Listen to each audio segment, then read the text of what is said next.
जय भीम, जय भारत, जय संविधान। और आज हम लोग हैं इको गार्डन लखनऊ में। 69,000 शिक्षक भर्ती को लेकर आंदोलन चल रहा है।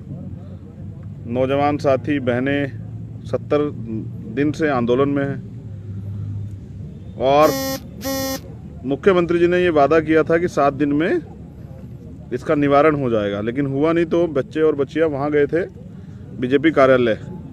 परिणाम ये हुआ कि उनको पीटा गया। यही एक बात है जो मैं हमेशा कहता हूँ कि ये इसी बात के मैं खिलाफ, कि जब किसी बहन पे भाई पे अत्याचार होता है और निर्दोष पे, तो वो बुरा है। तो मैंने वादा किया था कि मैं आऊँगा। आज हम लोग सुबह से आंदोलन में हैं और मेरे चारों तरफ जो है ना नौजवान साथी जो आंदोलन में वो लोग बैठे हुए हैं। इन्होंने खूब उत्पीड़न जो है ना सहा है। और जहाँ तक मैं जानता हूँ एक आंदोलनकारी होने के नाते कि कोई भी व्यक्ति वो खुशी से आंदोलन नहीं करता, वो सड़क पे खुशी से नहीं आता, घूमने नहीं आता, मजबूरी में आता। जब ये नाउम्मीद हो जाता है कि कहीं से उसको न्याय नहीं मिलेगा और कहीं उसकी सुनवाई नहीं होगी, कोई उसकी बात नहीं उठाएगा, तब वो आंदोलन में आता है। तो मैं तो धन्यवाद करता हूँ इन युवा भाइयों का, बहनों का, जिन्होंने 70 दिन से इस सरकार के सामने अपने अधिकारों के लिए मोर्चा खोल रखा है। वरना लोग मंत्री और विधायक और एमपी बन के नहीं बोल पाते हैं। तो ये समाज के जोशीले युवा हैं जो अन्याय, अत्याचार और गुलामी से मुक्ति चाहते हैं। आंदोलन का दिन है, बहुत दिनों बाद जो है ना रात में आंदोलन। मेरे हिसाब से लास्ट टाइम आंदोलन किया गया था, कौन किया था जो रात में थे हम लोग? शायद जमा मस्जिद में। जामा मस्जिद वाला। हाँ, तो मेरे हिसाब से लास्ट आंदोलन जिसमें रात में हम लोग थे इस समय लगभग 8:45 बज रहे हैं, तो वो था जमा मस्जिद पे, जो CNPR NRC के संबंध में आंदोलन हुआ था। और आज एक नया आंदोलन। ये जगह जो है ना, अब तो इको गार्डन, उससे पहले जेल थी। तो जेल जैसी फीलिंग भी यहाँ है, लेकिन क्रांतिकारियों का तो गहना होती है जेल।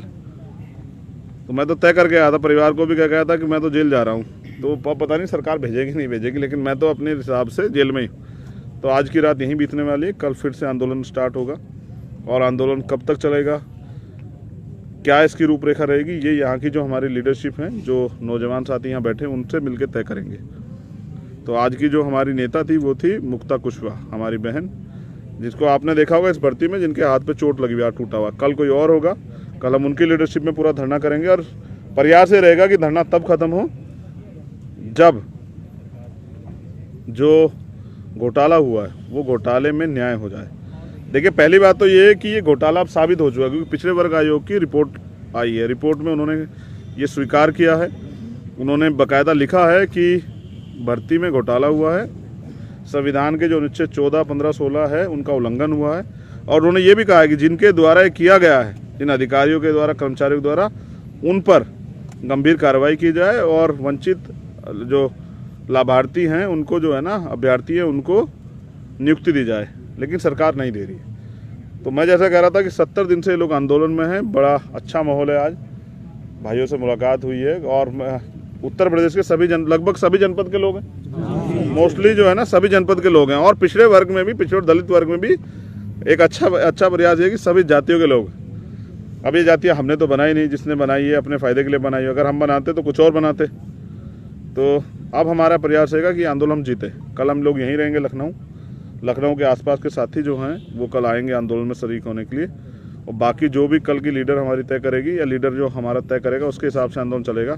एक चीज़ तो सत्य है, मैं आपका आज के लाइव का मेरा उद्देश्य ये है कि आप ये देखिए कि जो संवैधानिक अधिकार हमारे हैं, जब उसको सरकार 70 दिन के आंदोलन के बाद नहीं दे रही है, तो आप समझिए कि फ्री में बिना लड़े हमें क्या मिलेगा। जो चीज़ साबित हो चुकी है कि चोरी हुई है, शिक्षा मंत्री, मुख्यमंत्री ने घोटाला किया है, हमारे अधिकार को छीना है। पहले तो इनके यहाँ भर्तियाँ होती, उनका पेपर लीक हो जाता है। पेपर लीक के बाद अगर दलित पिछड़े वर्ग के अभ्यर्थी मेहनत करके, संघर्ष करके मौका बना लेते हैं, तो फिर ये खेल। लेकिन अब समय बदल रहा है, नौजवान इस बात को समझने लगे हैं और सरकार अब चोरी नहीं कर पाएगी। लेकिन हमारा प्रयास तो ये रहेगा, अगर हमें मौका मिलेगा भविष्य में, तो इस सारी भर्तियों की जांच कराई जाएगी कि कौन कौन जो है वो SC BC का सर्टिफिकेट बनवा के, और वो डॉक्टर, इंजीनियर, वकील बन गया है, अध्यापक बन गया, प्रोफेसर बन गया है, वास्तविक स्थिति उत्तर प्रदेश की मैं आपको बता देता हूँ, जहाँ तक मुझे जानकारी है कि यहाँ दलितों को 22.5%, दलितों को और आदिवासियों को और ओबीसी को 27% रिजर्वेशन होने के बावजूद उनकी भागीदारी ये है, उनका रिप्रेजेंटेशन ये है, उनकी हिस्सेदारी ये है कि शायद 1 या 2 एसएसपी जो हैं, जबकि उनकी संख्या होनी चाहिए आरक्षण के अनुरूप 15 या 16, 2 एसएसपी इन्होंने हमारे लगाए चार्ज पे, और वो भी अगर इनके हिसाब से काम नहीं करें, अपने लोगों के लिए जरा सा सोच लेंगे, उनको न्याय दे देंगे, इनके नेताओं के सामने चलेंगे, तो वो कभी भी हट सकते हैं। और ऐसे पिछड़े वर्ग के लोगों का हाल है। लेकिन मैं आज अपने भाइयों को बता रहा था कि लड़ाई जो है ना, वो धर्म की नहीं है, लड़ाई है अधिकारों की। और वही समाज तरक्की करेगा जिसके पास कानून बनाने की शक्ति होगी, जिसके पास जो है ना संवैधानिक अधिकार जो मिले हुए वो होंगे। तो आज का आंदोलन अच्छा रहा, खूब जो है जोशीले भाषण सुने। यहाँ से तो वक्ता भी तैयार हो गए। काशीराम साहब कहते थे ना कि आंदोलन से लाल पैदा होते हैं, समझौतों से दलाल पैदा होते हैं। तो संघर्ष से नेता तैयार होता है। आज मैंने कई नौजवान साथियों को सुना और मुझे लगा उनमें कल के भविष्य के नेता की झलक है।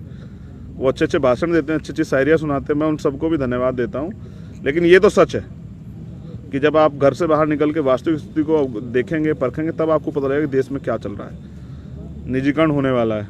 जितने निजीकरण पे भी आप लोग सब जुड़े हुए हैं, तो निजीकरण पे भी सुन लीजिए। निजीकरण आप वो जो कह रहे हैं ना, एनएमपी जो नया वो लाए पाइपलाइन, कह रहे हैं बेच नहीं रहे हैं, लीज पे दे रहे हैं। तो मैं ये बताना चाहता हूं कि वो लीज पे देने के बाद वो प्राइवेट सेक्टर हो जाएगा, उस प्राइवेट सेक्टर में आरक्षण व्यवस्था खत्म हो जाएगी। आज हम यहाँ 18,000 भर्तियों के लिए लड़ रहे हैं, कल हम लाखों भर्तियाँ जो हमारी होने वाली हैं, जिसके लिए हमारे माँ बाप ने पढ़ा लिखा के, अपना पेट काट के, मजदूरी करके, मेहनत करके, अपनी जमा पूंजी दे के, अपना घर में से सामान बेच के हमें तैयार किया, वो सब जीरो हो जाएगा। जब सिस्टम पे इनका कब्जा हो जाएगा तो फिर हमारे लोगों को न्याय कौन देगा? आज भी नहीं मिलता है। तो इसलिए वो निजीकरण सिर्फ और सिर्फ भविष्य में सरकारी नौकरियां खत्म हो जाएं, और जो लोग दलित पिछड़े वर्ग के लोग वहाँ हैं उनको किस तरह से आरोपित करके, दबाव बना के, डरा के निकाला जाए, ये उसकी तैयारी है। लगभग समझिए कि बीजेपी और आरएसएस का जो एजेंडा था कि पिछड़े और दलित वर्ग के लोग यहाँ उसी गुलामी में चले जाएं, इसमें 1950 से पहले थे कि उनके वो हमारे खेत में हल जोतें, हमारे पशु चराएं, हमारा दूध निकालें, हमारे जो हैं और जो काम हैं घड़ा बनाने के, ये करने के, वो करने के, वो करें। और जो संविधान में हमें अधिकार मिला था बराबरी ख़त्म हो जाए, तो उसका पूरा खाका तैयार हो गया। अगर आज भी आप लोग नहीं जागते हैं तो आप पहली ऐसे शख्सियत होंगी, पहले ऐसे समाज होगा जो अपने आंखों के आगे अपने अधिकारों को ख़त्म होते देख रहा हो। दलित और पिछड़े वर्ग के लोगों को, ये लखनऊ है, मैंने बाबा साहब का एक भाषण सुना था यहाँ, ये 1948 की बात है। बाबा साहब यहाँ आए थे और कुछ पिछड़े वर्ग के लोगों ने बाबा साहब अम्बेडकर से पूछा कि बाबा साहब राजनीति पे आपके क्या विचार हैं? तो बाबा साहब अम्बेडकर ने कहा कि मुझे ऐसा लगता है कि पिछड़े और दलित वर्ग के लोगों में, पिछड़े वर्ग के लोगों में स्पेशली ये भावना बनी हुई है कि अगर हम दलित समाज के लोगों के साथ राजनीति जाके करेंगे तो हमारी सामाजिक हैसियत जो है वो गिर जाएगी, इसलिए वो दलित वर्ग के लोगों के साथ राजनीतिक संबंध नहीं बनाते।